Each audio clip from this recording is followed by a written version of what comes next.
सब जगह जाएंगे, डोरे धागे करवाएंगे, पीर फकीरों के वहां जाएंगे, मुल्ले मौलवियों के वहां जाएंगे, सब जगह जाएंगे, आराम से ले लेंगे, प्रसादी भी खा लेंगे, मान्यता भी कर लेंगे।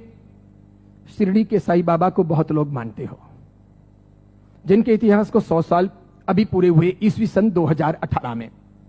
ईस्वी सन 1918 में इन्होंने शिरडी में समाधि ली थी, ऐसा कहा जाता है। 100 साल इनकी समाधि को पूरे हुए। कई लोग इनको भगवान मानते हैं, कई लोग इनको चमत्कारिक देव मानते हैं, कई लोग इनको महापुरुष मानते हैं, वहां जाते हैं और मत्था टेकते हैं। जरा सुनिए ये कौन थे। मेरा दावा है, हिंदू हो या जैन हो, जो इनको मानते हैं, उन 100 में से 99 लोगों को भी यह पता नहीं है कि ये कौन थे। 99 लोगों को भी यह पता नहीं है कि ये कौन थे, कौन है, इन्हें क्यों लाया गया, ये 99 को पता नहीं।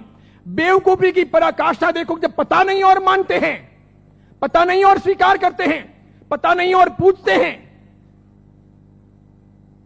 बहरुद्दीन पिंडारी नाम का एक व्यक्ति था, ये अफगान से यहां आया था, ये पिंडारी जाति का था। ये मैं तब की बात कर रहा हूं जब औरंगजेब का खात्मा हो चुका था और मुगल साम्राज्य समाप्ति की ओर आगे बढ़ रहा था। धीरे धीरे मराठाओं ने अपना वर्चस्व जमा लिया था और वे हिंदू साम्राज्य की स्थापना के लिए बहुत मजबूती के साथ में आगे बढ़ चले थे। भारत के अंदर, भारतवर्ष के अंदर, अखंड हिंदुस्तान में जोरदार हिंदुत्व साम्राज्य का, हिंदू साम्राज्य का विस्तार होने जा रहा था। ये मैं तब की बात करता हूं। ये पिंडारी लोग लुटेरे हुआ करते थे। ये पूरी अफगान की जाति लूटने फाटने के लिए यहां पर आई थी। मुगलों के काल के अंदर इसने अच्छी खासी मात्रा में जगह जगह लूटपाट की थी। हिंदुओं को टारगेट बनाना, उन्हें लूटना, उनके पैसों को छीनना, उनकी बहन बेटियों को छेड़ना और पसंद आ जाए तो उनकी बहन बेटियों को उठा लेना, ऐसे इनके कर्तव्य हुआ करते थे। 1838 में इस बहरुद्दीन का माफ कीजिएगा, 1838 में इस बहरुद्दीन का जन्म हुआ और यह आगे बढ़ा। उसके बाद में एक फिल्म आई, वो हिंदी फिल्म थी। उस फिल्म को जगह जगह पर दिखाया गया षड्यंत्र के आधार पर। फिल्म में यह बताया गया, औरंगजेब के मरने के बाद पहली बार जब बोलने वाली फिल्में आई, पहली बार जब फिल्म आगे बढ़ी, वो ब्लैक एंड व्हाइट मूवी, जब फिल्मों का जमाना आया, तब यह बताया गया कि ये बहरुद्दीन पिंडारी तो बहुत अच्छा आदमी, बहुत अच्छा आदमी, और ये पिंडारी जाति के लोग तो देशभक्त हैं, देशद्रोही नहीं, ऐसा बताया गया। बावजूद इसके इस बहरुद्दीन ने जगह जगह डकैतियां करना, लूटना फाटना जारी रखा। बड़ी मात्रा में लोगों को तहस नहस करता रहा। इसने अपनी जिंदगी में कई सारी हिंदू महिलाओं के, कन्याओं के बलात्कार किए, कितना ही सारा नुकसान पहुंचाया। अंततः जब धीरे धीरे मराठा साम्राज्यों के सामने, उधर झांसी की रानी, झांसी के अंदर लक्ष्मीबाई लोहा ले रही थी, उस वक्त अंग्रेजों का आगमन हुआ। अंग्रेजों को यह बहरुद्दीन बहुत नागवार गुजरा। इन्होंने जैसे तैसे करके इस बहरुद्दीन को भगाने के लिए, पकड़ने के लिए खूब कोशिशें की। यह बहरुद्दीन बेस बदल करके भागता हुआ अहमदनगर आया, जिसे नगर कहा जाता है, महाराष्ट्र का बहुत बड़ा एक शहर है। अहमदनगर आया और सुनिए, इतिहास ये कहता है कि यह बहरुद्दीन पिंडारी अहमदनगर के अंदर एक वेश्या के घर रहा। उस वेश्या को अपना बना करके उसने वहीं पर अपना आशियाना बना लिया वेश्या के साथ। आगे जाकर उसने शादी की या नहीं की, इसका कोई सबूत नहीं। वेश्या के साथ रहते रहते 2 संतानों का जन्म हुआ। एक था लड़का जिसका नाम रखा गया चांद मियां। बहरुद्दीन ने अपने बेटे का नाम रखा चांद मियां। थोड़ा बड़ा हो जाने के बाद में बिना पढ़ाए लिखाए इस चांद मियां को अपनी डकैतियों में जासूसी के तौर पर बहरुद्दीन पिंडारी ने उपयोग करना प्रारंभ किया।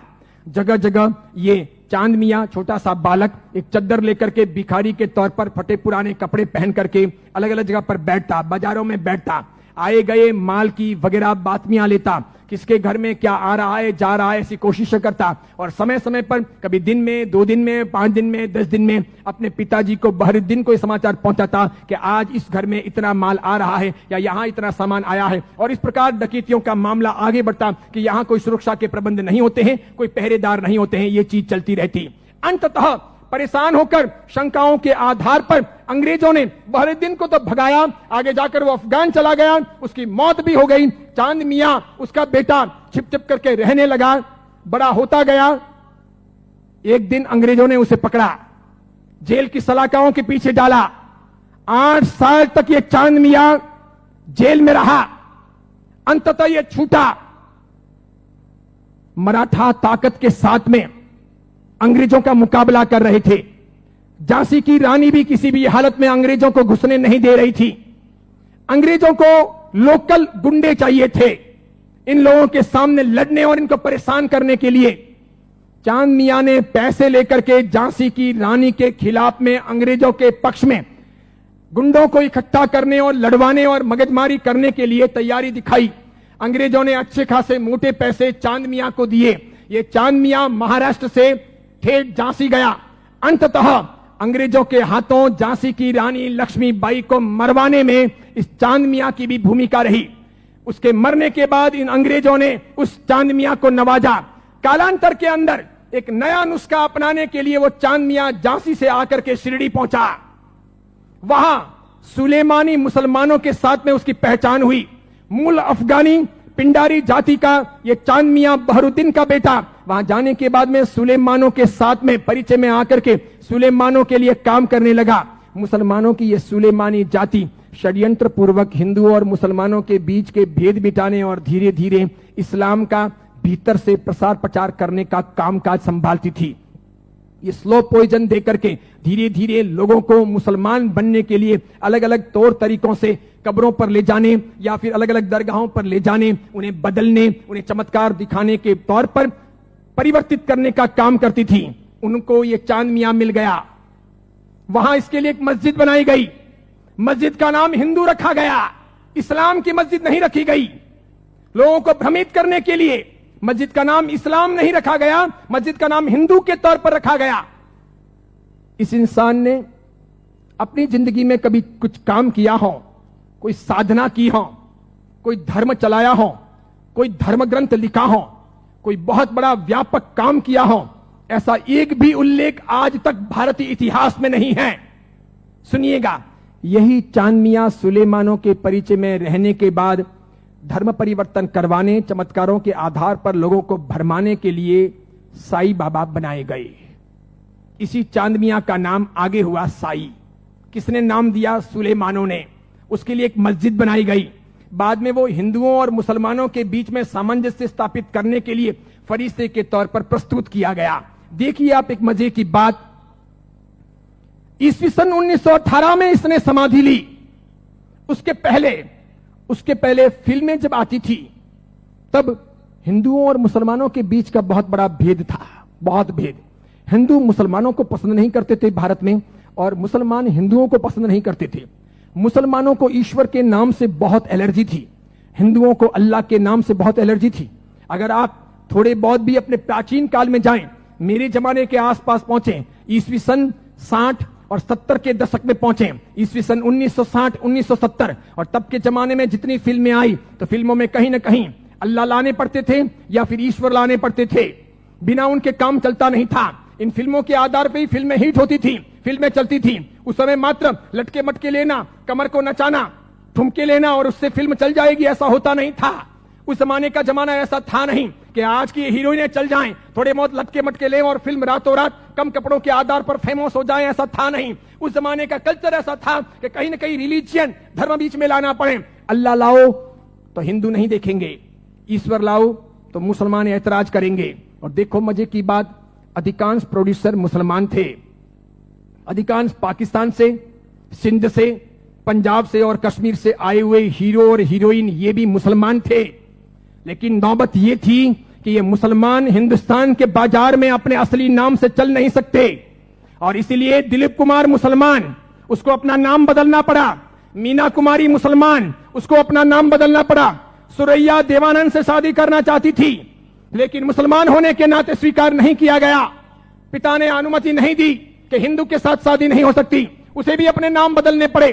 15-20 से अधिक ऐसे हीरो हीरोइन हैं 1960, 1970 और 1980 के दशक के, 1960, 1970 और 1980 के दशक के जिन मुसलमानों को मार्केट में चलने के लिए, स्ट्रेटजी बनाने के लिए अपने नाम बदलने पड़े। वो मुसलमान थे, उनको हिंदू दिखावा करना पड़ा। इधर देखो, जावेद अख्तर हो, सलीम खान हो, नौशाद हो और महमूद खान हो, ये सभी ऐसे प्रोड्यूसर थे जो जन्म से मुसलमान थे, इरादे से मुसलमान थे, हैं भी, इसके सिवाय अन्य अन्य आए और इन लोगों को अपनी फिल्में चलानी थी। इन लोगों ने एक तौर तरीका चलाया कि मुसलमान होने के नाते हिंदुत्व का समर्थन कर नहीं सकते और हिंदू देवी देवताओं को अपने को भ्रष्ट बताना है, क्योंकि आप पुरानी फिल्में देखिए और आज की फिल्में देखिए, किसी भी अल्लाह को कभी गाली नहीं दी जाती, किसी मस्जिद के ऊपर सवाल नहीं किए जाते, कभी कुरान के बारे में कुछ बोला नहीं जाता, लेकिन हिंदू देवी देवताओं की फिल्मों में मजाक होगी। किसी भी हिंदू देवी देवता को मानने वाले पंडित पुजारी को भ्रष्टाचारी, नालायक, रैप करने वाला बताया जाएगा, लेकिन किसी पादरी को, किसी भी मौलवी को रैप करने वाला या भ्रष्ट काम करने वाला नहीं बताया जाएगा। ये सब योजनाएं थी, वो मुसलमान प्रोड्यूसरों ने आगे बढ़ाई। बढ़ाते बढ़ाते उन्होंने वहां बढ़ाई कि उन्होंने देखा कि किसको लाया जाए। तब उन लोगों को साईं बाबा को लाना ठीक लगा कि ये है तो मुसलमान, लेकिन हिंदुओं के बीच में खप जाएगा, है मुसलमान, हिंदुओं के बीच में बिक भी जाएगा, है मुसलमान, हिंदू मुस्लिम के बीच में अपना रास्ता अच्छा सा तय करवा देगा। तो पहली आई 1977 में फिल्म अमर अकबर एंथोनी। ऋषि कपूर ने उसमें इस साईं बाबा के नाम पर एक लाजवाब गीत गाया, हाथों हाथ वो बिका। फिल्म बहुत चली, देखो आप, फिल्म हिट हुई, बाबा भी हिट हो गए। फिल्म हिट हुई, बाबा भी हिट हो गए। मुझे यह बताओ, साईं बाबा का कौन सा धर्म ग्रंथ है? उन्होंने अपनी जिंदगी में, ये चांद मियां ने जो 8 साल तक जेल रहे, पिताजी के लिए जासूसी का काम किया, अंग्रेजों के हाथों बिके, झांसी की रानी लक्ष्मीबाई को मरवाने में जिसकी भूमिका रही, मराठाओं को बदनाम करने के लिए उसने बहुत काम किया, मराठाओं के स्वाभिमान को तोड़ने के लिए उसने बहुत काम किए, बहुत काम किए, क्योंकि मराठा एकदम पक्के कट्टर हिंदुत्ववादी, उन्हें यह मंजूर नहीं था, तो उनके स्वाभिमान को ठेस पहुंचाने के लिए उसने बहुत काम किए। और उस आदमी को रातों रात साईं बाबा बना दिया गया, महिमा मंडित कर दिया गया। कैसी जोरदार ये सेल्स पॉलिसी थी, हाथों हाथ बाजार में बिके। कैसे बिके कि जब पहली बार 1918 में इन्होंने समाधि ली, तो 1918, 1919, 1920, 1921, 1922 का ऑडिट देखिए, तो इनके शिरडी के साईं बाबा मंदिर का ऑडिट का आमदनी का स्रोत है 1800 रुपए, 2000 रुपए, 2500 रुपए, आखिर में है 3200 रुपए। 1918 से 1925 के बीच में 3200 रुपए की आमदनी वाले ये बाबा क्या हिट हुए, और पागलों की तरह हिंदुओं ने और जैनों ने कितना उनको हिट किया, कितने वो वहां गए, कितने मत्थे टेके और कितना पैसा बर्बाद किया कि आज शिरडी के साईं बाबा के मंदिर की वार्षिक आमदनी है 371 करोड़, 371 करोड़। वहां मुसलमान जाने वाले 5% भी नहीं, वहां जाने वाले मुसलमान 5% भी नहीं, और जाने वाले हिंदू और जैन 95%, पैसे खर्च करने वाले अधिकांश 95%। मुझे बताइए, हिंदू धर्म के कौन से ग्रंथ में इनके बारे में क्या लिखा है? उपनिषदों में, वेदों में, महाभारत में, रामायण में, उसके बाद के किसी साहित्य में कि कभी शिरडी के साईं बाबा होंगे या हुए हैं, या वो फरिश्ते हैं, वो कोई अवतारी हैं, वो कोई हिंदू देवी देवता हैं? बिल्कुल नहीं। लेकिन हिंदू धर्म को भ्रष्ट करने, उनको बहलाने फुसलाने के लिए काम किया गया और ये सफल हो गया, सफल हो गया, हाथों हाथ ये बिक गए। आज तो देखिए, आज हिंदुस्तान के अधिकांश हिंदू मंदिरों में हिंदुओं के देवी देवता छोटे हो गए हैं, साईं बाबा बड़े हो गए हैं। हिंदुओं के देवी देवता साइड में हो गए हैं, साईं बाबा प्रमुख हो गए हैं। हिंदुओं के देवी देवता कम कमाऊ हो गए हैं, साईं बाबा अधिक कमाऊ हो गए हैं। जिसको भी अपनी दुकानदारी चलानी हो और भगवानों के नाम पर, देवी देवताओं के नाम पर पैसा कमाना हो, साईं बाबा की मूर्ति ला दो। आप भी प्रयोग कर सकते हो, दुकान बराबर नहीं चलती हो तो दुकान के बाहर बिठा दो, धनाधन उसका गल्ला अच्छा चलेगा, आपकी दुकान के गल्ले से भी अच्छा। बस ऐसी बात हो गई। चमत्कारों के तौर पर मुझे बताइए कि उन्होंने क्या किया, उनसे क्या हुआ? बताइए कि शिरडी जाने वाले सभी लोग अमीर हुए, सभी की गरीबी दूर हो गई, सब लखपति करोड़पति हुए, अरबपति हुए? क्या सभी के दुख दूर हो गए? जो जो वहां गए और हर साल जाते हैं, क्या वो बीमार नहीं पड़ते? क्या उनके घर में बाल बच्चे बराबर पैदा होते हैं, वे वांझिए नहीं रहते? क्या उनके वहां पर किसी का एक्सीडेंट नहीं होता, दुर्घटना नहीं होती? क्या शिरडी जाते हैं और मानते हैं उनके सब ख्वाब पूरे होते हैं? बताइए मुझे। और दूसरी बात, एक जैन परंपरा में जन्म लेकर, अरिहंत को मानकर, सुदेव सुगुरु सुधर्म के आधार पर चलकर आपको कौन सा दुख हुआ, कौन सी भीख मांगनी पड़ी, कौन सी तकलीफें हुई? अरे मजारों पर जाकर अगर बीमारियां दूर हो सकती थी, कब्रिस्तानों पर जाकर अगर बीमारियों से हम मुक्त हो सकते थे, या शिरडी के साईं बाबा के वहां पर मत्था टेक करके हम अपने रोगों से मुक्त हो सकते थे, तो फिर बड़े बड़े अस्पतालों के निर्माण की आवश्यकता क्या थी? बीमारियां जब मजारों पर और शिरडी के साईं बाबा के वहीं पर दूर हो जाएगी, तो फिर अस्पतालों की जरूरत क्या है? कितनी बड़ी मात्रा में हिंदुओं का शोषण हो रहा है। देखना आप, आने वाले कुछ समय के बाद हिंदू धर्म दो भागों में बंट रहा है। आज मैं उद्घोषणा कर रहा हूं, ये बहुत बड़ी भविष्यवाणी है। इन दोनों के बीच में गहरा संघर्ष चलेगा और इन दोनों के बंटवारे में, इन दोनों की लड़ाइयों में दूसरे धर्म के लोग हावी हो जाएंगे। वे अपना रास्ता तय कर लेंगे और इस प्रकार उनका षड्यंत्र सफल हो जाएगा। आगे जाकर के अब दो प्रकार के हिंदू आपको देखने को मिलेंगे। हिंदू धर्म दो भागों में बंटेगा, एक साई भक्त हिंदू, दूसरे सनातनी हिंदू। दो प्रकार के हिंदू आपको देखने को मिलेंगे। एक वे जो साईं बाबा को मानते हैं, दूसरे वे जो साईं बाबा को नहीं मानते हैं। कई सारे हिंदू पंडित पुजारी हैं, कई सारे हिंदू संत महात्मा हैं, उनको भी अक्ल नहीं है। वे भी शिरडी के साईं बाबा के वहां पर जाते हैं और उनको मानते हैं और उनके मंदिर बनाते हैं और उनकी पूजा करते हैं। उनको पता नहीं कि राम का इतिहास है, कृष्ण का इतिहास है, बजरंग बली का इतिहास है, महाभारत का इतिहास है, रामायण का इतिहास है, देवी देवताओं का इतिहास है। इनका कोई इतिहास नहीं। ये हिंदू नहीं, ये साधक नहीं। जैन साधु साध्वी भी शिरडी जाते हैं तो यदा कदा दर्शन करने के लिए वहां चले जाते हैं और कर्म फोड़ के चले आते हैं। कितने बेशर्म होते हैं ऐसे जैन साधु साध्वी। क्यों उन्होंने पंच महाव्रत लिए हैं? क्यों उन्होंने सफेद कपड़े पहने हैं?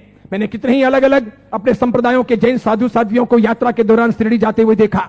वहां जैन मंदिर भी है, उपाश्रय भी है, स्थानक भी है, और उसके बाद में कभी न कभी वहां के श्रावकों को कहकर या अपने चेले चपाटियों को साथ में लेकर वे शिरडी के साईं बाबा के मंदिर में दरबार में चले जाते हैं। जिस इंसान ने बलात्कार किया हो, डकैतियां की हो, चीना झपटी की हो, जिसने झांसी की रानी को मरवाया हो, जिसने हिंदुत्व का नाश किया हो, जिसका ऐसा कामकाज रहा हो, उसको रातों रात फरिश्ता बनाया गया हो और उसे हम पूजे। ये कौन से देवी देवता हुए? ये कौन सा चमत्कार हुआ? ये क्या क्या साधना के उच्चतम बिंदु हुए? बताइए, आदर्श कहां है? नैतिकता कहां है? योग्यता कहां है? बहुत सारे लोग ख्वाजा मोइनुद्दीन चिश्ती की दरगाह पर जाते हैं।